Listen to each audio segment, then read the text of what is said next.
Hello everyone, welcome to this amazing platform of our channel Panisha for Competitive Examinations and I am Piyush। इस particular session में हम cover कर रहे हैं DFCCL exam के लिए जो आपका जनरल साइंस का सेक्शन है। ये पर्टिकुलर 24 मार्क्स का आना है, 24 क्वेश्चंस का पूछा जाना है। और अब हम इसमें जरा chemical reactions and equations cover करने लग रहे हैं। इससे पहले मैंने आपको पूरा पीरियोडिक टेबल करा दिया है, जितने भी एलिमेंट्स होते हैं सबके प्रॉपर्टीज, जितने क्वेश्चन आए हैं आज तक मैंने बिल्कुल एक सिस्टमैटिक वे में आपको करा रखे हैं, ओट्स करा रखे हैं। तो बहुत सारी चीज़ें हैं उसमें, उसको आप रिवाइज करते रहो और वहाँ से क्वेश्चन आपका फंसेगा ही फंसेगा। ठीक है, अगर आपका पीरियोडिक टेबल से क्वेश्चन आता है या फिर मेटल नॉन मेटल से आपके क्वेश्चंस बनते हैं तो वहाँ से ज़रूर बन जाएगा। ठीक है, और अब हम यहाँ पे पढ़ रहे हैं केमिकल रिएक्शंस एंड इक्वेशंस। ये जो आपका चैप्टर है पर्टिकुलरली 10th क्लास की एनसीईआरटी में दे रखा है। और अगर आप एक बार जो रेलवे के पेपर रहे हैं अभी तक उनको ऑब्जर्व करोगे तो उन्होंने यहीं से क्वेश्चंस पूछे हैं। ठीक है ना, कुछ घुमा फिरा के जो रिएक्शंस हैं वो इसकी ही गिनी चुनी रिएक्शंस हैं जिनको वो बार बार पूछ रहे होते हैं। तो हम इस चैप्टर को कंप्लीट कर लेंगे जो कि आपका एनसीईआरटी में दिया गया है उतनी चीज़ों को। ठीक है, तो शुरू करते हैं आज का सेशन। और आज आपकी क्लास नंबर 23 है। इससे पहले अगर आपने 22 क्लासेस नहीं की हैं 1 to 22 तो वो करके आना। ठीक है, और फिर बस शुरू करते हैं आज का सेशन। तो ये आपकी क्लास नंबर 23 है। अच्छा, एक चीज़ और, आपका जो PCE वाला चैनल है हमारा उसे आप ज़रूर ज्वाइन कर लेना। आपको आपको ना जब आप चैनल पे जाते हो ना होम पेज पे पनेशा फॉर कॉम्पिटेटिव एग्जामिनेशन की, तो वहाँ पे ये मिल जाएगा, है ना, ऐसा ज्वाइन अवर सेकंड चैनल करके लिखा होगा। इसको ज्वाइन कर लेना क्योंकि आपकी कुछ एक्स्ट्रा क्लासेस आने वाली हैं इस पे जल्दी ही। ठीक है, तो इसको ज्वाइन करके रखो, आएगा इस पे कुछ कुछ कंटेंट और बेसिकली बैकअप ही है ये हमारा। और इसकी लिंक वगैरह भी डिस्क्रिप्शन में डल जाएगी या फिर आपको कमेंट सेक्शन में पिंड मिल जाएगी। मतलब देख लेना एक बार, होम पेज पे जाके देख लेना, अपने हिसाब से ज्वाइन कर लेना। कुल मिला के बात ही है। ठीक है, और ज्वाइन का मतलब सब्सक्राइब कर लेना। पता नहीं यार, एक तो बड़े इधर उधर के टर्म्स होते हैं। ज्वाइन का मतलब कुछ और होता है, सब्सक्राइब कुछ और होता है। देखो यहाँ पे क्या पढ़ रहे हैं अपन, केमिकल इक्वेशंस एंड रिएक्शंस पढ़ने लग रहे हैं। चलो, अब यहाँ पे सबसे पहली बात कि किसी भी केमिकल रिएक्शन में या फिर किसी भी केमिकल इक्वेशन की जब हम बात करते हैं तो उसमें क्या क्या होता है। जैसे मैंने बोला, एक ए है दूसरे बी के साथ मिलाया और हमें क्या मिल जाएगा, C+D मिल जाएगा। अब होता क्या है यहाँ पे, ध्यान से समझते जाना। ठीक है, ये क्वेश्चंस भी पूछे जाते हैं कभी अगर लल्लू पंजू पेपर आया तो अगर यहाँ पे मैं बात करूँ, ये लेफ्ट साइड क्या होते हैं, तो लेफ्ट साइड ये आपके रिएक्टेंट्स होते हैं। ठीक है, ये आपके क्या होते हैं, ये प्रोडक्ट होते हैं जो आपका हमें रिजल्ट मिलता है। ठीक है, और अगर इसमें से सपोज करो ये जो डी वाला है ये गैस निकल के आ गई। ठीक है, ये क्या निकल के आ गई, गैस। तो यहाँ पे गैस के साथ हम क्या साइन बना देते हैं, ऐसा साइन बना देते हैं, यानी कि अब ये जो है उड़ गई, यानी कि ये गैस है। ठीक है, तो ये चीज़ें होती हैं। बाकी कुछ करेक्टरिस्टिक्स होते हैं, तो यहाँ पे आपका क्वेश्चन यहाँ से बनता है कि करेक्टरिस्टिक्स क्या क्या होते हैं किसी भी केमिकल इक्वेशन के। क्या हुआ, characteristics of a chemical equation. तो ये एक बार नोट डाउन कर लो, ऑप्शंस में कभी कंफ्यूजन हो जाए तो। पहला करेक्टरिस्टिक होता है इसमें आपका इवोल्यूशन ऑफ अ गैस। ठीक है ना, यानी कि किसी भी केमिकल रिएक्शन में आपका क्या होगा, कोई गैस यहाँ पर निकल सकती है। ठीक है, क्या होता है, कोई गैस यहाँ पे निकल सकती है। दूसरा होता है कि आपका कोई फॉर्मेशन ऑफ प्रेसिपिटेट। अच्छा, हिंदी भाषी जो बच्चे हैं उनको भी बता देता हूँ, फॉर्मेशन ऑफ प्रेसिपिटेट का मतलब, प्रेसिपिटेट प्रेसिपिटेट का मतलब क्या होता है, ठोस वस्तु। ठीक है ना, क्या होता है ये आपका हिंदी में, ठोस वस्तु, यानी कि आपकी किसी ठोस वस्तु की यहाँ पे क्या हो जाती है, फॉर्मेशन हो जाती है। अच्छा, फिर अगर मैं आपसे बात करूँ किसी केमिकल रिएक्शन में क्या हो सकता है, चेंज ऑफ कलर भी हो सकता है। ठीक है, चेंज ऑफ कलर, इसके मैं आपको एग्जांपल वाली रिएक्शंस नोट डाउन करवाऊंगा, उनको नोट करना अच्छे से। ठीक है, वो कहीं कहीं पूछी गई हैं। जैसे 4th नंबर पे आपका क्या हो जाता है, किसी केमिकल रिएक्शन में आपका चेंज ऑफ टेम्परेचर भी देखने को मिलेगा। ठीक है, जैसे आपका लाइम सोडा बेकिंग सोडा वाली रिएक्शंस में होता है। फिर आपका एक लास्ट वाली जो कैरेक्टरिस्टिक होती है वो होती है चेंज इन स्टेट, यानी कि लिक्विड से आपका सॉलिड से लिक्विड में चेंज हो जाएगा, सॉलिड से वेपर में चला जाएगा रिएक्शन होने पे। तो ये जो है ये कैरेक्टरिस्टिक्स कहलाते हैं। ठीक है ना, क्या कहलाते हैं, characteristics of a chemical reaction equation. ठीक है, तो अब यहाँ से क्वेश्चन कैसे बनेंगे, आप कहोगे सर ये चलो ठीक है, ये तो बच्चों जैसी चीज लग रही है, लेकिन यहाँ से क्वेश्चन डियर ऐसे बनते हैं कि आपसे पूछ लेगा which of the following is a characteristic of chemical equation, कोई एक ऑप्शन इसमें से डाल देगा, या फिर which of the following is not a characteristic of chemical equation. ठीक है, अब मैं आपको कुछ एग्जांपल सिखा रहा हूँ। जैसे देखो, एवोल्यूशन ऑफ गैस की बात करेंगे तो इसमें क्या होता है, कभी कोई कोई केमिकल इक्वेशंस होती हैं जिनमें गैस निकल रही होती है। अगर आपको याद हो, जब मैं आपको मेटल्स करा रहा था तो मैंने आपको कुछ इक्वेशंस बताई थी कि जिसमें मैंने बोला था किसी में SO2 गैस निकल रही है, किसी में N2 गैस निकल रही है, किसी में H2 गैस निकल रही है। तो ये क्वेश्चंस काफी पूछे जाते हैं, राइट। तो फिलहाल यहाँ पर आपका पहला एवोल्यूशन ऑफ गैस से मैं आपको एक एग्जांपल बताता हूँ। जब आपका जिंक के साथ में हम क्या डालते हैं, आपका जो डाइल्यूट H2SO4 होता है, ठीक है। क्या डाला ये मैंने, जिंक के साथ में डाइल्यूट H2SO4 डाला, तो मुझे क्या मिल जाएगा भाई, यहाँ से आपकी क्या एवोल्यूशन होता है, कौन सी गैस का, तो यहाँ से जो H2 गैस होती है ना, ये निकल जाती है, ठीक है। तो एक क्वेश्चन ये पूछा जा चुका है और ये आपका एनसीईआरटी में भी गिवन है, इसलिए मैं अलग से ये क्वेश्चन, ये जो आपकी इक्वेशंस है बता रहा हूँ। और इसके साथ में क्या निकलेगा आपका, ZnSO4 निकल जाएगा, ठीक है। क्या निकलेगा, ZnSO4। तो ये वाला आपका यहाँ पर एक कैरेक्टरिस्टिक हो गया। फिर दूसरा वाला मैंने आपको कैरेक्टरिस्टिक क्या बताया था कि आपका दूसरे केस में क्या होता है, फॉर्मेशन ऑफ प्रेसिपिटेट हो जाता है, यानी कि एक तो एक टाइप की केमिकल इक्वेशंस होती हैं जिनमें क्या होगा, आपका गैस वगैरह निकल जाएगी, ठीक है। ये इनका कैरेक्टरिस्टिक हुआ। दूसरे केस में आपका एक प्रेसिपिटेट बन जाता है, यानी कि एक ठोस पदार्थ आपका बन जाता है यहाँ पर, फॉर्मेशन ऑफ प्रेसिपिटेट, ठीक है, प्रेसिपिटेट। अच्छा, अब इस केस में जो आपकी एनसीईआरटीज में इक्वेशन दे रखी है इन्होंने फॉर एग्जांपल, तो वो दे रखी है बेरियम क्लोराइड की, यानी कि जो आपका BaCl2 होता है, कौन सा, बेरियम क्लोराइड। क्या है ये आपका, बेरियम क्लोराइड। ये रिएक्शन कर जाता है आपका H2SO4 के साथ में, यानी कि जो सल्फ्यूरिक एसिड है, इसका एक्वस सॉल्यूशन होगा आपका, ऑफ कोर्स एसिड है, तो फिर आपको इससे क्या मिलेगा, BaSO4। अब ये जो BaSO4 बना है, यानी कि बेरियम सल्फेट आपका ये जो बना है, ये किस कलर का प्रेसिपिटेट होता है, ये वाइट कलर का प्रेसिपिटेट होता है। तो यहाँ से मे बी एक क्वेश्चन आपका बन जाए कि which type of precipitate forms after in the reaction of barium chloride with H2SO4, तो वाइट कलर का प्रेसिपिटेट बनता है। वैसा ये क्वेश्चन आज तक आया नहीं है, ठीक है। तो बाकी बस हमने अपनी सेफ साइड के लिए इसको देख लिया है, 2 टाइम्स ऑफ HCl, ठीक है। तो ये फॉर्मेशन ऑफ प्रेसिपिटेट की इक्वेशन है। देन आपका थर्ड टाइप का एक कैरेक्टरिस्टिक होता है जिसमें क्या होता है, बोलो फटाफट से। इसमें आपका होता है कि कलर चेंज हो जाता है, ठीक है। क्या होता है आपका, किसी किसी केमिकल रिएक्शन में चेंज इन कलर हो जाता है। तो ये क्वेश्चंस आपके इस वाली प्रॉपर्टी से काफ़ी क्वेश्चंस पूछे गए हैं, जैसे कि अगर हम जो KMNO4 होता है, यानी कि इसको हम क्या बोलते हैं, KMNO4 को, चलो बताओ KMNO4 क्या होता है, मैं आपको बता भी चुका हूँ। ये पोटेशियम पर मैग्नेट होता है, ठीक है। क्या होता है आपका, पोटेशियम पर मैग्नेट होता है। अब ये जो पोटेशियम पर मैग्नेट है ना, इसके ऊपर अगर हम क्या करते हैं, लेमन डाल देते हैं, ये क्वेश्चन बहुत पूछा जाता है। लेमन में क्या होता है, सिट्रिक एसिड होता है। तो इसकी इक्वेशन इक्वेशन कुछ नहीं पूछी जाती, क्वेश्चन ये पूछते हैं कि अगर हम ये जो अपना पोटेशियम पर मैग्नेट है, इस पे लेमन डाल देते हैं, तो पोटेशियम पर मैग्नेट यार होता है पर्पल कलर का, ठीक है। किस कलर का होता है, पर्पल कलर का होता है। तो इसका कलर कौन सा हो जाता है, तो ये रिएक्शन करने के बाद में, यानी कि सिट्रिक एसिड डालने के बाद में ये कलरलेस हो जाता है, ठीक है। कैसा हो जाता है, कलरलेस। तो ये चीज आप थोड़ी सी ध्यान में रखना, ये क्वेश्चन पूछा गया है, ठीक है। फिर ऐसी एक चीज और आपसे पूछी जाती है, जैसे कि अगर आप क्या करोगे, पोटेशियम डाइक्रोमेट, थोड़ा सा नीचे आते हैं, देखो पोटेशियम डाइक्रोमेट में भी आपका कलर चेंज देखा जाता है। जैसे पोटेशियम डाइक्रोमेट है, ठीक है, पोटेशियम डाइक्रोमेट। अच्छा, इनका ना आपसे केमिकल इक्वेशन नहीं पूछी जाएगी, ये ध्यान रखना। क्वेश्चन इनसे ऐसे ही बनता है कि अगर हमने पोटेशियम डाइक्रोमेट में डाल दिया, क्या डाल दिया, SO2 गैस को हमने इसके ऊपर से पास करा दिया, या फिर इसमें हमने SO2 गैस को डाला, तो ये जो आपका पोटेशियम डाइक्रोमेट होता है ना, ये ऑरेंज कलर का होता है, ठीक है। कैसा होता है, ऑरेंज कलर का। और ये जैसे ही इसके ऊपर से SO2 पास की जाती है, तो ये कौन से कलर में चेंज हो जाता है, ये ग्रीन कलर में चेंज हो जाता है, ठीक है। कौन से कलर में, ग्रीन कलर में। तो ये चीज थोड़ी सी याद रखो बस, 2 कलर चेंज की रिएक्शन से। और जो ऊपर वाली रिएक्शन कराई है ना, वो बहुत पूछी गई है, पोटेशियम परमैंगनेट वाली। क्लियर है, रिएक्शन नहीं है, बस इसमें थोड़ा सा आपको ये पूछा जाता है, कलर चेंज करके क्या हो जाता है। अब दूसरा मैंने आपको बताया कि चेंज इन टेम्परेचर, ठीक है। ये वाली रिएक्शन तो भर भर के पूछी गई है, तो ये तो आई थिंक आप बहुत सारे बच्चों को याद भी होगा। अब चेंज इन टेम्परेचर में क्या होता है ना, जैसे अगर मैं आपसे बात करूं कि जो रिएक्शन होती है आपकी क्विक लाइम की, ठीक है, क्या बोलते हैं, चलो अब मुझे ये बताओ क्विक लाइम का केमिकल फॉर्मूला क्या होता है। क्विक लाइम में आप जैसे ही पानी डालते हो, तो हमें क्या मिल जाता है, बताओ फटाफट से। हमें मिलता है स्लेक्ड लाइम, ठीक है। क्या मिलता है, स्लेक्ड लाइम मिलता है। और ये रिएक्शन ना इतनी बार पूछी गई है कि अगर हम क्विक लाइम में पानी डालेंगे तो हमें क्या मिलेगा, स्लेक्ड लाइम मिलेगा। क्विक लाइम किसको बोलते हैं, स्लेक्ड लाइम किसको बोलते हैं, इसका केमिकल नेम बताओ, इसका केमिकल फॉर्मूला बताओ। दुनिया जहान के क्वेश्चन इससे पूछे गए हैं, ठीक है। और बेसिकली आपकी ये वाली जो रिएक्शन होती है, इसमें क्या होता है, इसके साथ में क्या निकल जाती है, हीट निकल जाती है, ठीक है। और किसी रिएक्शन में अगर आपकी हीट निकल रही होती है, तो हम उसे क्या बोलते हैं, एक्सोथर्मिक रिएक्शन बोलते हैं, ठीक है। क्या बोलते हैं, एक्सोथर्मिक रिएक्शन। चलो ये चीज भी आपको मैं क्लियर करता हूँ।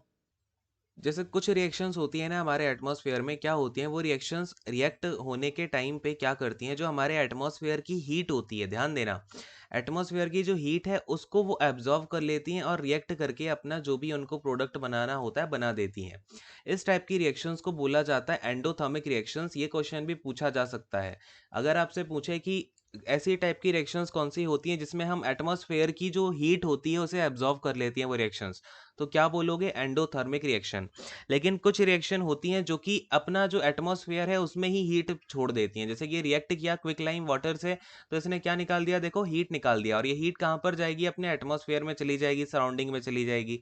तो इस टाइप की रिएक्शंस को बोलते हैं एक्सोथर्मिक, यानी कि यहाँ पे रिएक्शन में हीट निकल रही है, इसमें रिएक्शन में हीट जो है आपकी जा रही है। ठीक है। अच्छा, अब इसे रिएक्शन में, जैसे किसी रिएक्शन में हीट अगर आपकी जा रही है, तो कुछ लोग तो यहाँ पर अगर देखो ये तो आपका तरीका हो गया एक्सोथर्मिक रिएक्शन लिखने का, ठीक है। लेकिन कभी कभी क्या होता है, जैसे लेट अस से ये एक है, ये ए है, ये बी है, इन दोनों ने मिलकर के सी प्लस डी को बनाया।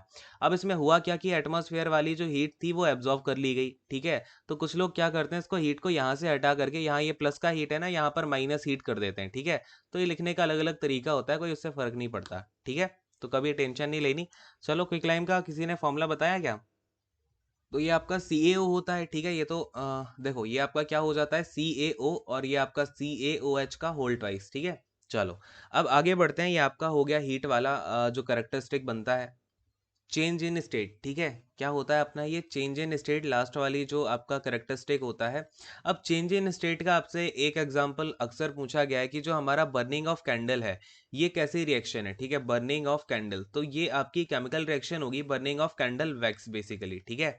जो बर्निंग ऑफ कैंडल वैक्स है, यानी कि कैंडल में जो आपका वैक्स लगा होता है ना, जैसे ये कैंडल जलती है उसके नीचे ये पूरा वैक्स लगा होता है, ये कैंडल जल रही है बढ़िया, ठीक है। तो इसमें जो बर्निंग होती है वो केमिकल रिएक्शन होती है। सबसे पहली बात ये क्या होती है, एक केमिकल रिएक्शन होती है। ये क्वेश्चन अक्सर पूछा गया है। और ये किस टाइप की केमिकल रिएक्शन होती है? इसमें आपका चेंज ऑफ स्टेट हो रहा होता है, ठीक है। क्योंकि आप देखोगे वैक्स पहले सॉलिड होती है, फिर वो आपकी धीरे धीरे धीरे धीरे क्या होता है, लिक्विड हो जाती है ना। लिक्विड शेप में आ जाती है, फिर वो उसको फिर वो क्या होके कूल होकर के फिर से हार्ड बन जाती है, सॉलिड बन जाती है, ठीक है। तो ये बेसिकली आपका एक केमिकल रिएक्शन होती है, इतना ध्यान में रखना, ये क्वेश्चन इससे पूछा गया है। नाउ अब हम बात करेंगे यहाँ पे, ये तो आपका बेसिक रिएक्शंस हो गई जो भी आपकी एनसीईआरटीज में आपका एक कैरेक्टरिस्टिक के रूप में दी गई हैं। अब हम बात करेंगे टाइप्स ऑफ रिएक्शंस, और उसमें क्या क्या एग्जांपल्स आते हैं, क्या क्या उसमें आपका पूछी गई हैं चीज़ें, वो भी हम फटाफट से निपटा लेते हैं, राइट। तो सबसे पहले टाइप की रिएक्शंस आ जाती हैं आपकी कॉम्बिनेशन रिएक्शन, ठीक है। क्या होती हैं ये आपकी कॉम्बिनेशन रिएक्शंस होती हैं। अब बेसिकली कॉम्बिनेशन रिएक्शन का नाम देख करके आपको पता चल रहा है कि इसमें कोई ना कोई दो चीज़ें कंबाइन होकर कुछ बना रही होंगी। तो इसमें यही होता है कि दो चीज़ें क्या होती हैं, कंबाइन हो जाती है, रिएक्ट होकर के। इसी को बोला जाता है कॉम्बिनेशन रिएक्शंस, ठीक है। तो यहाँ पे लिख भी लो, व्हेन टू और मोर सब्सटेंसेस क्या कर जाती हैं, कंबाइन कर जाती हैं, ठीक है। और फिर देखो इसमें अब क्या रिएक्शन बनती है। जैसे एग्जांपल की बात करूं, तो अगर आप Mg के साथ में डालते हो क्या O2, तो यहाँ से कॉम्बिनेशन रिएक्शन करके ये MgO बना देता है। सबसे बेसिक रिएक्शन है ये आपकी, ठीक है, क्लास 10th की। तो ये यहाँ पे अगर आप देखोगे, तो इसे अगर हम बैलेंस करना चाहें, देखो यहाँ पे O के दो यहाँ पे एटम दे रखे हैं, यहाँ पे एक ही एटम है, दो बना दो। अब Mg के भी दो हो गए, तो इसको भी यहाँ पे दो कर दो। ये क्या होता है, बेसिकली आपका बैलेंसिंग ऑफ रिएक्शंस बोलते हैं इसको। आई होप ये तो सबको मालूम ही होगा, है ना। तो ये क्या हो गया, आपकी कॉम्बिनेशन रिएक्शन हो गई। इसमें Mg और O2 ने मिलकर के क्या बना दिया, MgO बना दिया, ठीक है। फिर ऐसे ही जो पानी वाली रिएक्शन मैंने आपको करवाई थी, 2H2 प्लस का O2 डाल दोगे, कंबाइन होकर ये 2H2O मत जो है बना लेगा, ठीक है। तो इस तरीके की कॉम्बिनेशन रिएक्शन होती है, ज़्यादा कुछ इसमें खास तो है नहीं। CO2 वाली भी आपको पता होगी, HCl भी बन जाता है, NaCl भी बन जाता है, ठीक है।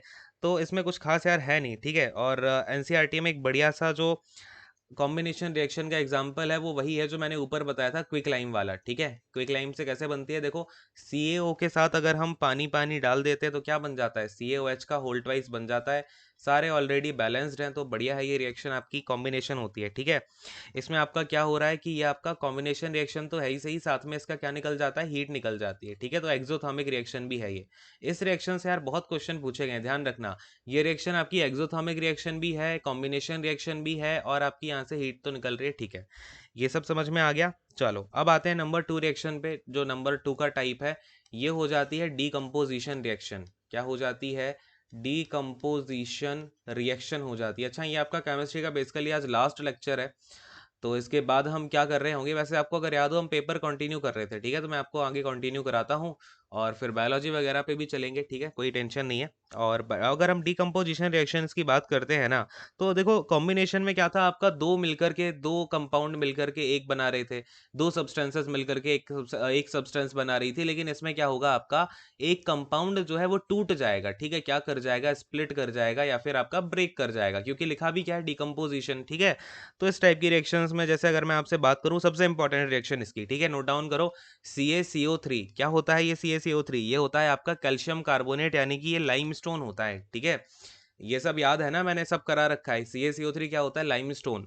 अब ये जो है अगर आप इसे हीट करोगे, ठीक है, क्या करोगे, इसे हीट करोगे। अब हम इसे हीट कर रहे हैं, इट मीन्स ये आपकी क्या हो जाएगी, एंडोथर्मिक हो जाएगी ना, क्योंकि हीट हम इसमें प्रोवाइड कर रहे हैं जो आपका रिएक्टेंट है, ठीक है। तो हीट होके डिकम्पोज होके ये क्या बन जाता है, CaO प्लस का आपका CO2, यानी कि कार्बन डाइऑक्साइड गैस निकल जाती है, और CaO आपका क्या होता है, लाइम होता है, ठीक है, यानी कि आपका कैल्शियम ऑक्साइड होता है। अरे क्लियर है क्या? या ये बहुत अच्छे से याद रखना ये वाली रिएक्शन, ठीक है। इससे 2-3 बार क्वेश्चन पूछा गया है, कौन सी गैस निकलती है, CO2 गैस निकलती है, किस टाइप की रिएक्शन है, एंडोथर्मिक रिएक्शन है, क्लियर है। चलो, डिकम्पोजिशन रिएक्शन समझ गए क्या सभी लोग? अरे बोलो हाँ, ठीक है। चलो,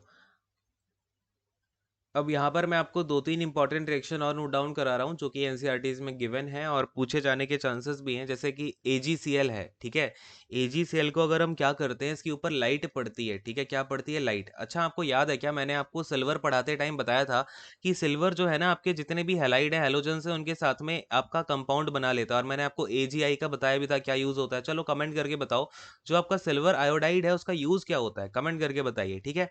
अब AgCl के ऊपर जब हम लाइट डालते हैं ना, तो आपका यहाँ पे ये टूट जाता है Ag प्लस का Cl2 में, ठीक है। अब यहाँ पे देखो Cl2 के दो एटम हो गए, तो यहाँ भी चिपकाओ 2 और यहाँ भी चिपका दो, हो गए सारे एटम आपके इक्वल, ठीक है। तो ये एक रिएक्शन होती है, एक ये रिएक्शन होती है।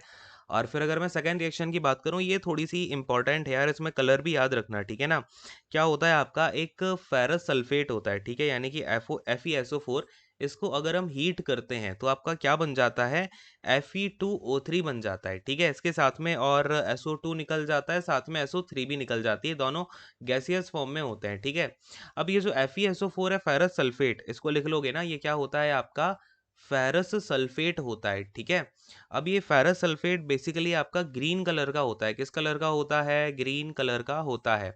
और ये जो Fe2O3 है, ये आपका क्या होता है भाई, फेरिक ऑक्साइड होता है, क्लियर, क्या हो गया ये आपका, फेरिक ऑक्साइड हो गया। और ये कलर होता है इसका ब्राउन, ठीक है, कैसा कलर होता है, ब्राउन कलर का होता है। साथ में इसमें सल्फर डाइऑक्साइड गैस निकल जाती है, और ये सल्फर ट्राइऑक्साइड, ये दोनों गैसेस निकल जाती हैं। तो याद रखना, अगर हम, क्वेश्चन ये आता है कि फेरस सल्फेट को हीट करेंगे तो वो किस कलर में चेंज हो जाता है, तो वो ब्राउन कलर का हो जाता है और फेरिक ऑक्साइड बन जाता है। याद रखोगे ना यार, इस चीज को थोड़ा सा याद रख लेना।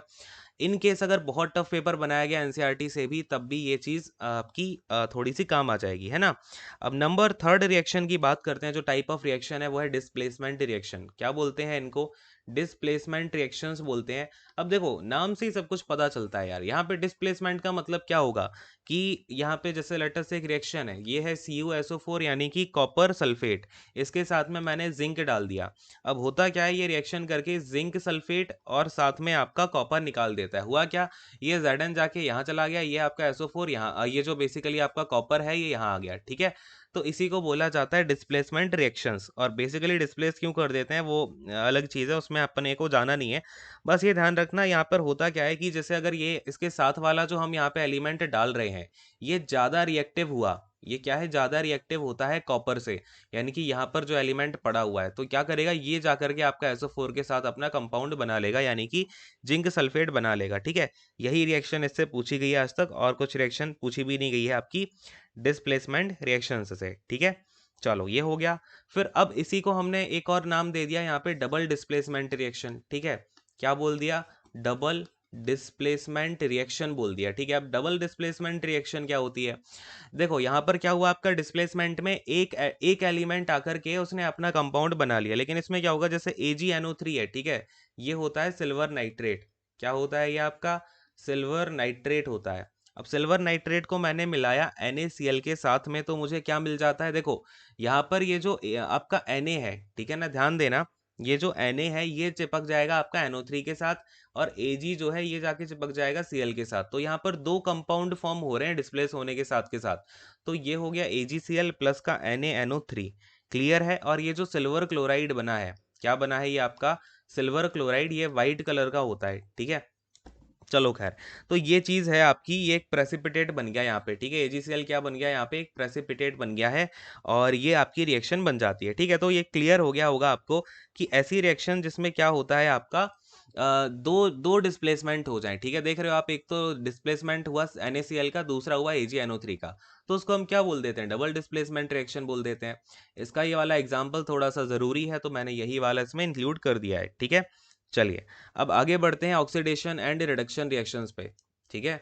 यहाँ पर आपका फिफ्थ एंड लास्ट हो जाता है ऑक्सीडेशन एंड रिडक्शन रिएक्शंस, इनको रिडॉक्स भी बोला जाता है, ऑक्सीडेशन एंड रिडक्शन रिएक्शंस, ठीक है। तो इनका कॉन्सेप्ट क्या है, अब यहाँ से ना आपके 4 क्वेश्चन बनते हैं सीधे सीधे, ठीक है। ये हो गया ऑक्सीडेशन एंड रिडक्शन, आगे चिपका दो रिएक्शंस, ठीक है।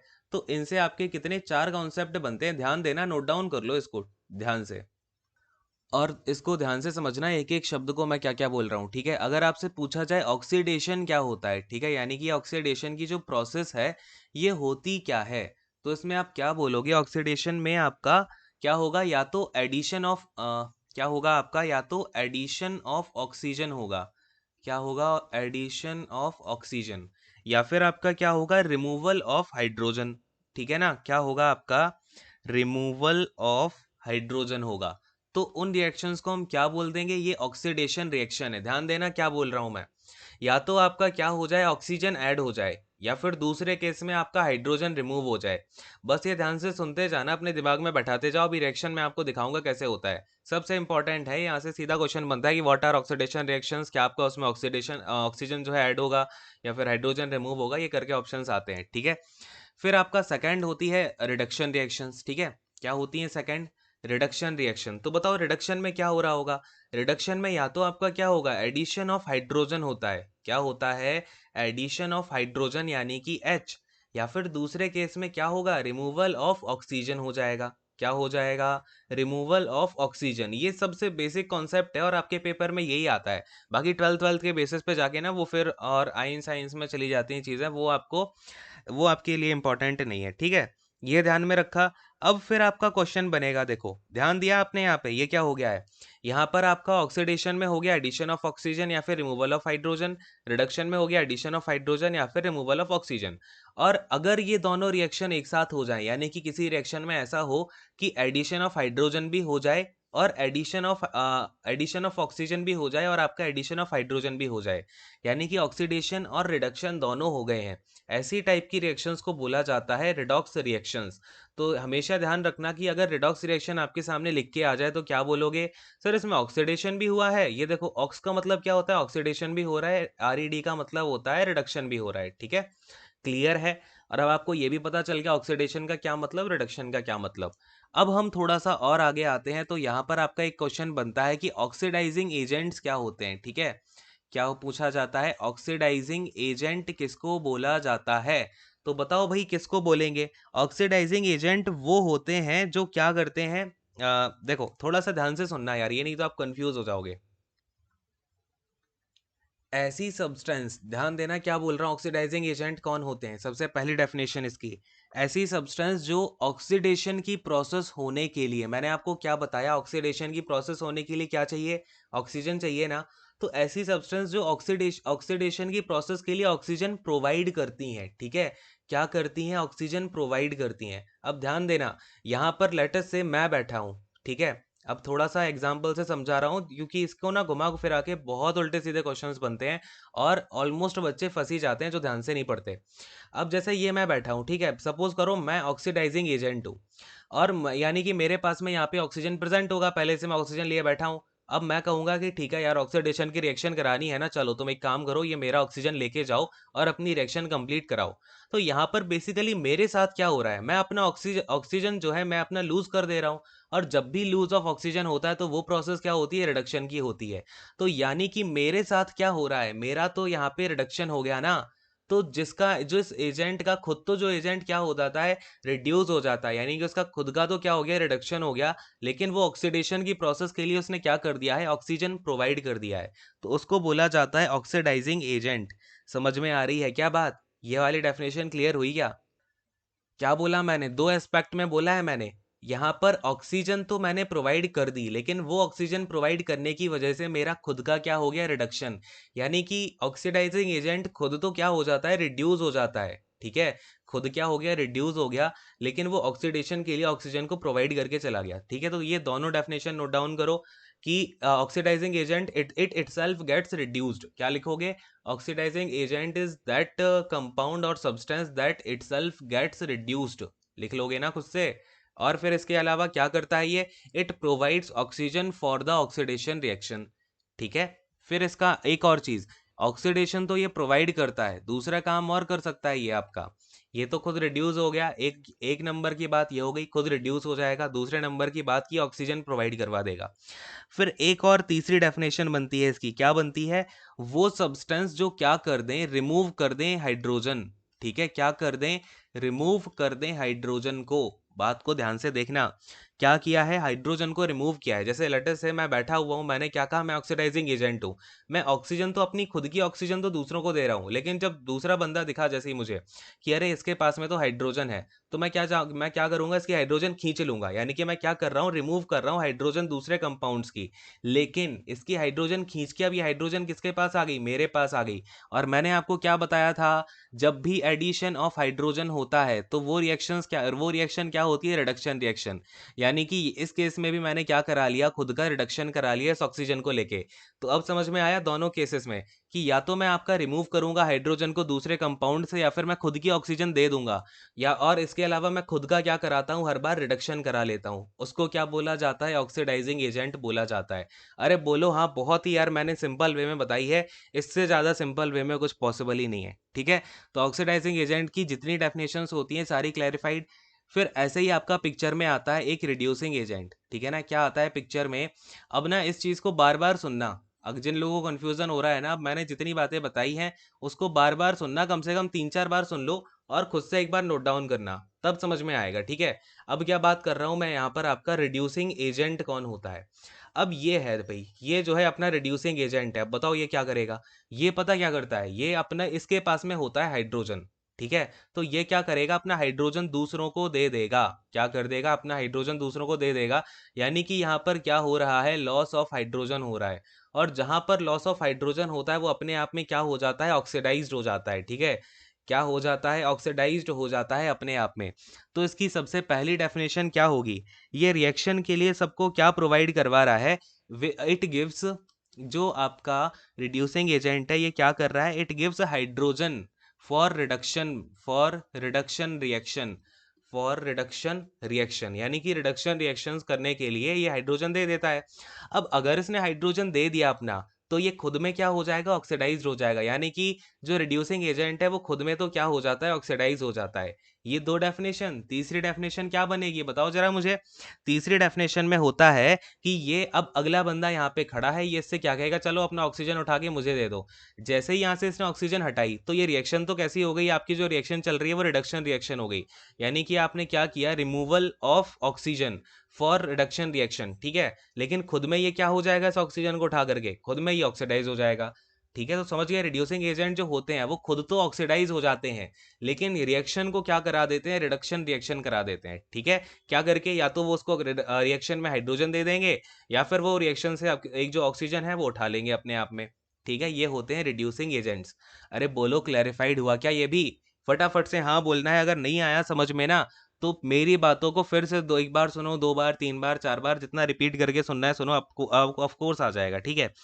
चलो खैर यार, ये चीज हो गई। अब इसके बारे में कुछ रिएक्शंस बनती हैं, जैसे कि मैं आपको बेसिक रिएक्शन दिखाता हूँ। सबसे पहली देखो, ये रिएक्शन क्या है आपका, ये है आपका कॉपर ऑक्साइड, ठीक है। क्या है ये आपका, कॉपर ऑक्साइड है, क्लियर है। अब इसके साथ में मैंने क्या डाला, H2 डाल दिया।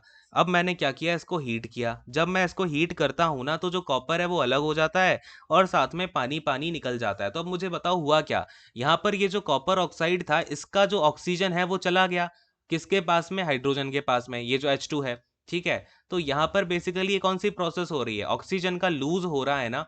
इस केस में अगर मैं Cu की बात करता हूँ, बहुत ही ध्यान से सुनना है, ठीक है ना। अगर मैं CuO की बात करूं तो इसने अपना ऑक्सीजन खो दिया, अगर ऑक्सीजन इसने अपना खो दिया तो ये क्या हो गया, रिड्यूस हो गया Cu, ठीक है ना। और अगर कोई आपका रिड्यूस हो रहा है तो अगर मैं बात करूं, बताओ Cu किस टाइप का एजेंट है, तो यहां पर ये किस टाइप का एजेंट हुआ, बताओ जरा मुझे। ये हुआ आपका ऑक्सीडाइजिंग एजेंट, ठीक है ना। क्या हुआ, ये आपका ऑक्सीडाइजिंग एजेंट हुआ। पता कैसे हुआ, जो खुद में रिड्यूस हो जाते हैं लेकिन रिएक्शन को कैसा करा देते हैं, ऑक्सीडाइज। रिएक्शन ऑक्सीडाइज कैसे हो गई, इसका जो CuO था यानी कि इसने अपना ऑक्सीजन H2 को दे दिया। जो अपना ऑक्सीजन लूज कर देता है ना, वो क्या होता है, ऑक्सीडाइजिंग एजेंट होता है। अरे बोलो हाँ, समझ में आ रहा है क्या। और यहाँ पर रिएक्शन में अगर आप देखोगे दो एस्पेक्ट बन रहे हैं। ये CuO तो क्या हो रहा है, ये रिड्यूस हो जा रहा है, लेकिन जो H2 है ये ऑक्सीडाइज हो गया ना। इसमें क्या आ गया, O आकर के इससे मिल गया। तो ये रिएक्शन कैसी है, रिडॉक्स रिएक्शन है, यानी कि इसमें रिडक्शन की प्रोसेस भी हो रही है, ऑक्सीडेशन की प्रोसेस भी हो रही है। और अगर मैं आपसे बात करूं ये H2 यहाँ पर क्या काम कर रहा है, तो ये H2 ऑक्सीजन को अपने पास चिपका लेता है, ठीक है। तो ये क्या काम कर रहा है, बताओ फटाफट से, रिड्यूसिंग एजेंट का काम कर रहा है ना, ठीक है। तो ये चीज होती है, यानी कि आपका अगर आप देखोगे CuO से जो Cu बनने वाली प्रोसेस है, ये कैसी प्रोसेस है, ये है रिडक्शन की प्रोसेस, ठीक है। रिमूवल ऑफ ऑक्सीजन हो गया है, यानी कि ये है आपकी रिडक्शन की प्रोसेस। और अगर आप H2 में O डाल रहे हो तो ये कौन सी वाली रिएक्शन बन रही है, देखो ऑक्सीजन इसमें ऐड हो गया ना, तो ये रिएक्शन हो गई आपकी ऑक्सीडेशन। समझ में आया क्या, दोनों रिएक्शन और जब होती हैं तो उसको हम कुल मिला के क्या बोल देते हैं, रिडॉक्स रिएक्शन बोल देते हैं। अरे बोलो कॉन्सेप्ट क्लियर हुआ तो फटाफट से मुझे हाँ बोल के बताओ। और ये चीज़ आई होप अब क्लैरिफाइड हो गई होगी। बहुत ही ईजी है, थोड़ा सा दिमाग लगाना है बस। चलो मैं आपको अब एक और यहाँ पे एस्पेक्ट पे या फिर एक और रिएक्शन पे लेके चलता हूँ, फिर आपको और चीज़ें समझाता हूँ। एक रिएक्शन हो गई जैसे आपकी H2S, ठीक है ना। H2S क्या होता है, आपका हाइड्रोजन सल्फाइड होता है। क्या होता है आपका, हाइड्रोजन सल्फाइड होता है। और इसमें अगर आप डाल देते हो क्या, Cl2, यानी कि क्लोरीन हमने इसमें डाल दिया। अब हमें क्या मिल जाएगा, तो सल्फर मिल जाता है, साथ में आपका 2 टाइम्स ऑफ HCl मिल जाता है, ठीक है। ये क्लोरीन है, ये सल्फर है, ये आपका हाइड्रोक्लोरिक एसिड है, ये आपको हाइड्रोजन क्लोराइड है, ये आपको पता ही होगा, ठीक है। क्या है आपका, हाइड्रोजन क्लोराइड। अब देखो जरा मुझे बताओ इस रिएक्शन में क्या हो रहा है, क्या दिख रहा है आपको, फटाफट से बताइए। पॉज करो एक बार, खुद से लिखो क्या क्या हो रहा है। अगर आप H2S को देखोगे तो इसमें H2S से जो ये S बन रहा है, इसके इसमें क्या हुआ, यहाँ पर आपका हाइड्रोजन लूज हो गया। और जहां पर रिमूवल ऑफ हाइड्रोजन होता है वहां पर कैसी रिएक्शन होती है, ऑक्सीडेशन की रिएक्शन होती है। कैसी होती है, ऑक्सीडेशन रिएक्शन होती है ना। और जहां पर अब देखोगे यहाँ पर क्या हुआ है, बेसिकली आपका ऑक्सीडेशन हो गया। अब ये Cl2 है, Cl2 को देखो, Cl2 में आपका H जाकर के मिल गया, यानी कि जहां पर आपका एडिशन ऑफ हाइड्रोजन होता है, एडिशन ऑफ हाइड्रोजन होता है, उसको हम क्या बोलते हैं, रिडक्शन रिएक्शन, ठीक है। तो ये हो गई आपकी रिडक्शन, यानी कि यहाँ पर ऑक्सीडेशन का काम भी हो रहा है, रिडक्शन का काम भी हो रहा है। तो कैसी रिएक्शन हो गई, ओवरऑल रिडॉक्स रिएक्शन हो गई। चलो बताओ अब ऑक्सीडेशन ऑक्सीडाइजिंग एजेंट कौन सा है और रिड्यूसिंग एजेंट कौन सा है। अब देखो ये जो H2S था इसने अपना H खो दिया है, यानी कि मैंने अपना H ऐसा बिल्कुल दे दिया, जाओ यार ले जाओ मेरा H, और तुम जाकर के ऑक्सीडाइज्ड हो जाओ, ठीक है। अगर ऑक्सीडाइजेशन में मैं आपकी हेल्प कर रहा हूं तो मैं देखो ध्यान देना, यहाँ पर H2S है, H मैंने अपना उठा के फेंक दिया, तो ये खुद में क्या हो गया है, ये खुद में हो गया है आपका ऑक्सीडाइजिंग एजेंट, ठीक है ना। क्या हो गया, मैंने क्योंकि अपना खुद का जो H है, ठीक है ना, वो मैंने अपना छोड़ दिया कि यार चलो ठीक है मेरा H लेके जाओ। सॉरी, ऑक्सीडाइजिंग एजेंट नहीं, आपका रिड्यूसिंग एजेंट हो जाएगा, ठीक है। जो अपना H लूज कर देता है, क्या बोला था मैंने, देखो यहाँ पे रिड्यूसिंग एजेंट, हाँ ये देखो मैं यहाँ पर मेरे पास में H था, मैंने अपना हाइड्रोजन का लॉस लॉस करता है जो, वो क्या होता है, रिड्यूसिंग एजेंट होता है। तो यहाँ पर मैंने अपने हाइड्रोजन का लूज किया है, कहाँ चली गई रिएक्शन, यही है ना, हाँ। देखो यहाँ पर मैंने अपने हाइड्रोजन को लूज कर दिया तो मैं क्या हो गया, रिड्यूसिंग एजेंट हो गया। अरे बोलो हाँ। फिर यहाँ देखोगे Cl2 ने क्या किया, एक हाइड्रोजन को लेके अपने पास में बैठा लिया। तो जो हाइड्रोजन को लेकर के अपने पास में बैठा लेता है वो क्या होता है, ऑक्सीडाइजिंग एजेंट होता है। तो ये क्या है आपका, ऑक्सीडाइजिंग एजेंट है। अरे बोलो क्लैरिफाइड हो पा रही है क्या बात, हाँ। अच्छा एक चीज और, ये मैंने ऊपर वाली रिएक्शन में आपको ये बता दिया क्या, हाँ। यहाँ पे ये ऑक्सीडाइजिंग एजेंट प्रोडक्ट में नहीं होता, हमेशा रिएक्टेंट के साइड में होता है, तो ये CuO होगा ऑक्सीडाइजिंग एजेंट, ठीक है ना। ये थोड़ा मैं फ्लो में कर गया, क्लियर है। चलो ये चीज़ हो गई। आपको अब ये समझ में आया क्या रिडॉक्स रिएक्शंस क्या होती हैं, ऑक्सीडेशन कैसे होता है, रिडक्शन कैसे होता है? आई डोंट थिंक यार आज के टाइम अब मतलब ऐसे आप लोगों को पढ़ाते टाइम भी कोई इतना ज़्यादा डीप में जाता होगा और डीप में तो क्या ही है यार, ये बेसिक चीज़ें आपको एटलीस्ट पता होना चाहिए। क्वेश्चन अगर मैं घुमा-घुमा के पूछूँ अब ये जो ऑक्सीडेशन रिएक्शन है इसे मैं 4 तरीके से पूछ सकता हूँ। कहीं न कहीं तो आप फँस ही जाओगे फिर, है ना? तो आई होप अब क्लैरिफाइड हो गया होगा यार। अब इस सेशन को यहीं पे एंड करते हैं। ये आपकी रिएक्शंस थी, जितने टाइप की रिएक्शंस बनती हैं और केमिस्ट्री अब आपकी जो है फिनिश हो चुकी है। कल की क्लास में मिलते हैं, फिर देखते हैं क्या हमें यहाँ पे करना है। और केमिस्ट्री पूरी फिनिश तो नहीं हुई है, थोड़े 1-2 एस्पेक्ट इसके बचे हैं, लेकिन तब भी मैं देख रहा हूँ बच्चे जो है सर केमिस्ट्री बहुत ज़्यादा हो रही है, ज़्यादा हो रही है कर रहे हैं, तो स्टिल ठीक है, चलो कोई बात नहीं। इसके ऊपर बट आएँगे, एक और इसके ऊपर राउंड लगाएँगे केमिस्ट्री के ऊपर, ठीक है बाद में। तो ठीक है चलो ख़ैर thank you so much, God bless you all, take care and bye bye.